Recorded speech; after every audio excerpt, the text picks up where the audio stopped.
સુરતના Sachin GIDC police મથકમાં NGO અને તોડબાજ પત્રકારો સામે નોંધાઈ છે ખંડણીની ફરિયાદ। લુમ્સના કારખાનામાં આંગળીમાં ઈજા થતા તોડબાજ પત્રકારો પહોંચ્યા લુમ્સના કારખાનામાં તોડ કરવા।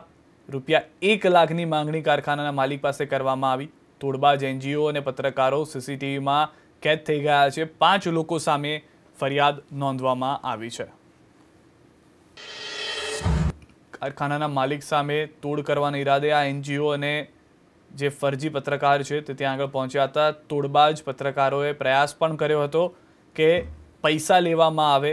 જે આંગળી એક વ્યક્તિની કારખાનામાં કામ કરતા ગવાઈ હતી તેને લઈને સુરતના સચિન જીઆઈડીસી પોલીસ મથકમાં એનજીઓ અને તોડબાજ પત્રકારો સામે પોલીસ ફરિયાદ નોંધાઈ છે।